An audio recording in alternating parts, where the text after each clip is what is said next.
October 2nd, 2007. A terrible tragedy unfolded in the mountains 40 miles west of Denver, Colorado. 5 contract painters were trapped by a chemical fire deep inside a hydroelectric plant tunnel. The plant was owned by Xcel Energy, a major regional electric power company.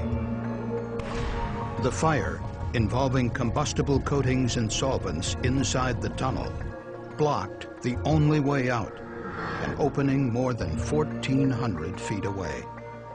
There was no help available because the company did not have properly trained emergency responders standing by for such a rescue. For the workers, there was no escape.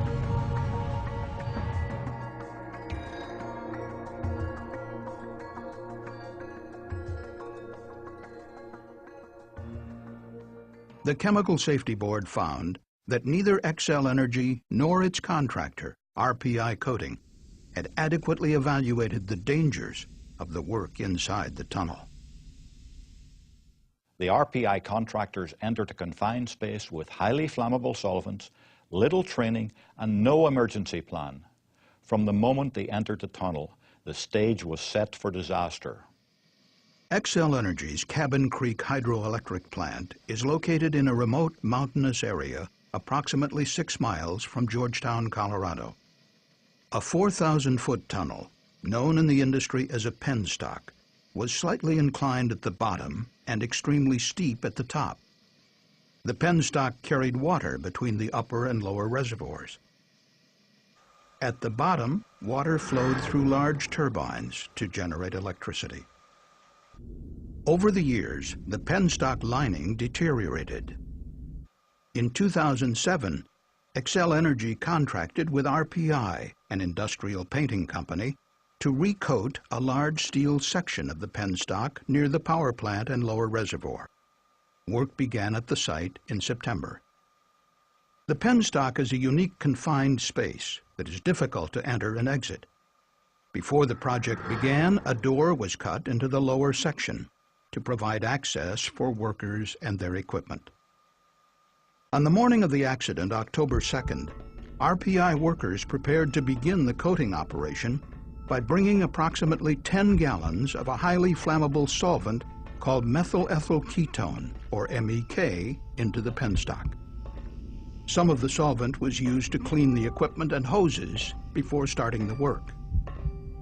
Shortly after 1 p.m., 11 workers began coating a section of wall located more than 1,400 feet inside the penstock. To apply the new 2-part epoxy coating, workers used a specialized sprayer. Base and hardener were mixed and then sprayed onto the walls. But the workers immediately encountered problems. The epoxy was not adhering evenly to the surface. The workers flushed the hoses and spray wands with MEK each time a problem arose. But despite their efforts, they could not get the epoxy to adhere evenly. An RPI foreman decided to clean and remove the sprayer from the penstock. The crew began cleaning out all of the equipment and hoses using MEK. A worker brought in more of the flammable solvent to aid in the cleaning. Some workers noticed the strong odor of MEK as the vapor spread through the work area. At approximately 2 p.m., the vapor was ignited, most likely by static electricity inside one of the spraying machine hoppers. A flash fire erupted. Burning solvent burst from the hopper onto a nearby worker, catching his sleeve on fire. The flames spread quickly, engulfing the open buckets of MEK nearby. 5 workers were blocked from escaping the penstock by the intense fire. The trapped men shouted desperately for fire extinguishers, but there were none inside the penstock. Workers on the other side of the burning equipment ran the 1,400 feet to the entrance to locate fire extinguishers. One worker notified the control room operator to call 911. The 5 trapped workers could do nothing but wait and hope. Inside the penstock, the nearby buckets of epoxy and MEK burst into flames. The trapped men fled deeper into the penstock to escape the smoke. They used their radios to communicate with the workers outside, imploring them for help. Workers repeatedly attempted to fight the fire with portable extinguishers, but they were forced to turn back by the intense heat and thick black smoke. Inside the penstock, the workers continued to wait for rescue. At 2:11 p.m., county emergency personnel arrived at the site in response to the 911 call. But they had not been informed about the hazardous conditions within the penstock, and they were not equipped or trained to attempt such a technically demanding rescue. The trapped workers were instructed to move even deeper into the mountain, but they stopped when they reached the inclined section, which was too steep to climb. They told responders they were struggling to breathe as smoke filled the penstock. Some of the responders entered the penstock on an all-terrain vehicle, but the dense smoke blocked their path, and they had to retreat after just 200 feet. The responders then drove up the winding road that rose over 1,000 feet to the upper reservoir. There, they lowered air bottles and respirators through a small hatch, hoping these would reach the trapped workers below. Finally, at 3:40 p.m., a specialized rescue unit arrived from Denver, some 40 miles to the east. A short time later, a specialized mine rescue unit arrived. The teams prepared for entry, but it was too late.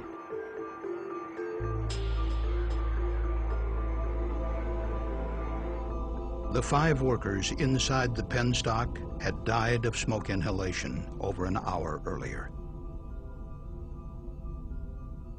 The following day, responders found their bodies near the bottles of air. The CSB found that the accident at Excel's Cabin Creek plant highlights 3 key safety issues: the lack of regulatory limits for bringing flammable materials into permit-required confined spaces, Xcel Energy's flawed process for contractor selection and oversight, and the lack of preparation for possible emergencies.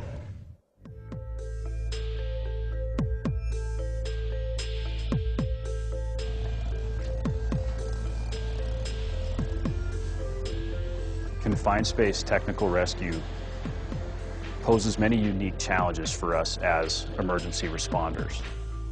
Captain Steve Azeltine is the Division Chief of Training for the West Metro Fire and Rescue District in Denver. He and his team responded to the accident at Xcel Energy. A confined space is not meant for continuous human occupancy. It has a small ingress and egress point. A permit-required confined space is any area that can have an atmosphere that's immediately dangerous to life or health. You're required to have a rescue team on site and professionals there to help you in a permit-required confined space, and most times we see people just blow that off. And unfortunately, those are the people that don't get to go home. There was 45 minutes between the incident and when the last radio conversations occurred with the workers inside the penstock. That's a significant amount of time. The fact that there was 45 minutes before the last radio communication tells us that there probably would have been enough time had an emergency responding group been there and been prepared to handle the chemicals inside, to potentially put it out and rescue the individuals. The nearest community emergency responders trained for confined space technical rescue were located over an hour's drive away. The fire department in your local area may not have a confined space technical rescue team. They may not have that specialized level of training. They may have to wait for that kind of response. And if you're the person down in there that is in a low oxygen environment, you don't have time to wait. To increase the availability of such specialized responders, the CSB recommended that the state of Colorado develop a new firefighter training certification program for confined space rescue.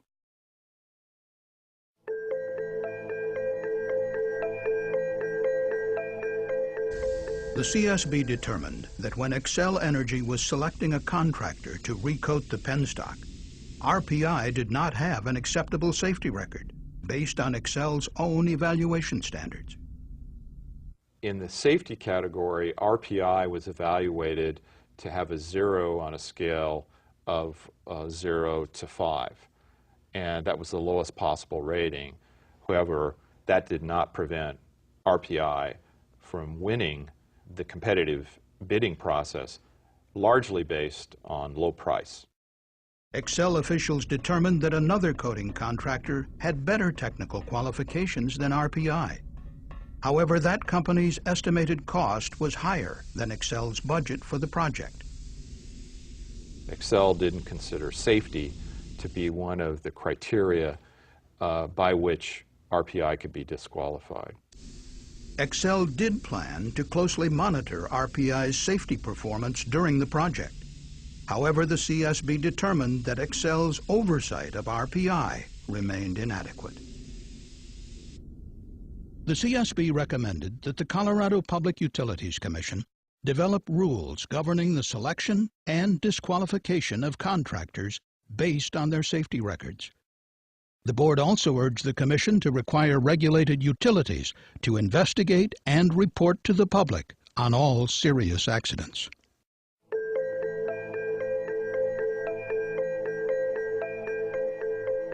In 1993, OSHA issued a regulatory standard for permit-required confined spaces in general industry. But the Chemical Safety Board identified 53 serious accidents since 1993, where flammable atmospheres led to fires or explosions inside confined spaces. These accidents caused a total of 45 fatalities and 54 injuries. Most of the fatalities and injuries have occurred since 2001. Existing good practice guidelines recommend against working in any confined space where the concentration of flammable vapor exceeds a specific low percentage of the lower explosive limit. That is the lowest concentration of a flammable vapor in air that can burn when ignited. Concentrations below the lower explosive limit, or LEL, are too lean to burn. Concentrations exceeding the upper explosive limit are too rich to burn. Overseas regulations, as well as certain OSHA standards, including the OSHA standard for shipyards, prohibit work inside a confined space if the atmosphere exceeds 10% of the lower explosive limit. However, the OSHA General Industry Standard, which regulates over 4 million permit-required confined spaces across the country, sets no such safety limit.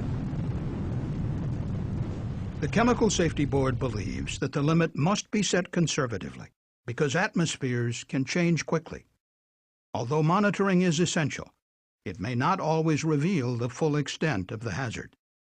If you don't establish limits, how are workers to know what is safe and what isn't? And it undermines the importance and the recognition of those hazards of a flammable atmosphere. In its final report, the board called on OSHA to amend the permit-required confined spaces rule for general industry to prohibit entry and occupancy if the atmosphere exceeds a specified low percentage of the LEL.